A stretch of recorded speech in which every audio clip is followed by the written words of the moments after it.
সুপ্রিয় দর্শক ও শ্রোতা মণ্ডলী, আসসালামু আলাইকুম। আমি ডাক্তার মোহাম্মদ মতিউর রহমান। আমি কর্মরত আছি কার্ডিওলজিস্ট হিসেবে ইউনাইটেড হসপিটালে। আমার কাছে আসলে প্রায় মানুষ জিজ্ঞাসা করে যে আমার বুক ধড়ফড় করে, আমি কি করব।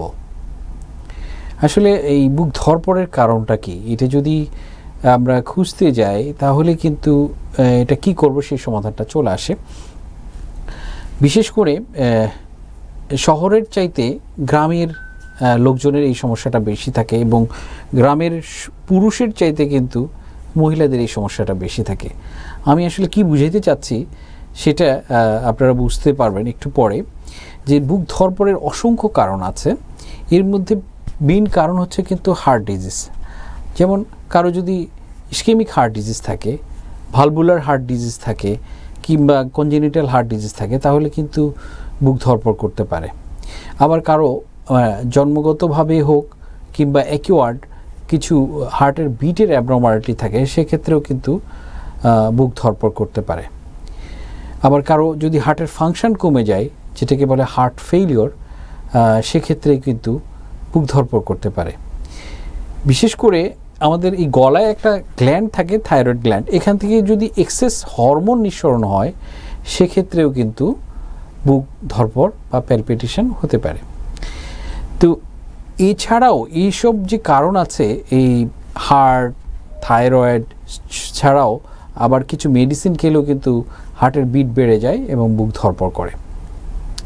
এছাড়াও কিন্তু বুক ধড়ফড়ের কিছু অন্যতম কারণ আছে, যেগুলো হচ্ছে আমি বলি যে প্রথম এবং প্রধান কারণ হলো অ্যাংজাইটি, টেনশন এবং প্যানিক অ্যাটাক।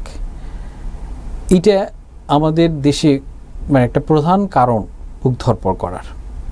দেখা যাচ্ছে যে বুক ধড়ফড় নিয়ে অস্থির, শ্বাসকষ্ট হয়, বুক ধড়ফড়, হাঁটতে গেলে হাঁপায় যায়, কিন্তু হার্ট সহ বিভিন্ন টেস্ট, অসংখ্য টেস্ট করে দেখি যে একদম নর্মাল। আসলে এই পেশেন্টটার যদি আমরা খুব সুন্দর করে মেটিকুলাসলি হিস্ট্রি নিয়ে দেখি যে সে তার কোনো একটা সাইকোলজিক্যাল প্রবলেমে ভুগতেছে, আইদার সে অ্যাংজাইটি, স্ট্রেস কিংবা টেনশন অথবা প্যানিক অ্যাটাকে ভুগতেছে, অথবা আরও অনেক সাইকোলজিক্যাল ডিজঅর্ডার আছে যেগুলোতে কিন্তু বুক ধড়ফড় হতে পারে।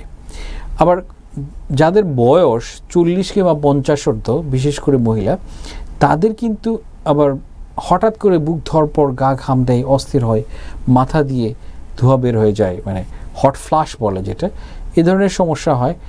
এটা কিন্তু একটা পোস্ট মেনোপজাল সিনড্রোমের একটা লক্ষণ হিসেবে কিন্তু বুক ধড়ফড় করতে পারে।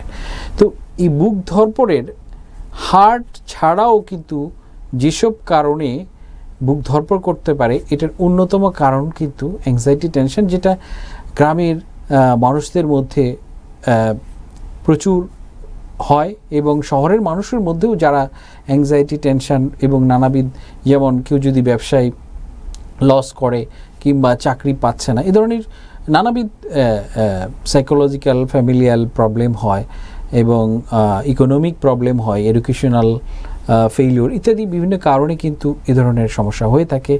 এবং এই কারণগুলো কিন্তু কোনো টেস্টে পাবেন না। সুন্দর একটা হিস্ট্রি, মেটিকুলাস হিস্ট্রি যদি নেওয়া হয়, সেক্ষেত্রে কিন্তু এগুলো বেরিয়ে আসে এবং এইটার সিম্পল একটা সাইকোলজিক্যাল কাউন্সেলিং এবং অল্প কিছু মেডিসিনের মাধ্যমে যদি আমরা চিকিৎসা করি, তাহলে কিন্তু এই বুক ধড়ফড় থেকে নিরাময় পাওয়া সম্ভব। সুতরাং বুক ধড়ফড় মানে হার্ট ডিজিজ কিংবা অনেক বড় কোনো সমস্যা হয়ে গেছে, এটা ভাবার কোনো প্রয়োজন নেই। সিম্পল আপনার চিকিৎসককে আপনি আপনার সমস্যাটা খুলে মেলে বলুন, এবং একজন চিকিৎসকের দায়িত্ব হচ্ছে হৃদয় দিয়ে সেই রোগীর সমস্যাটাকে শোনা, অনুধাবন করা এবং রোগ নির্ণয়ের জন্য চেষ্টা করা এবং সেই অনুযায়ী পরামর্শ ও চিকিৎসা দেওয়া। তাহলেই কিন্তু বুক ধড়ফড়কে আমরা অনেকাংশে কমায় দিতে পারি।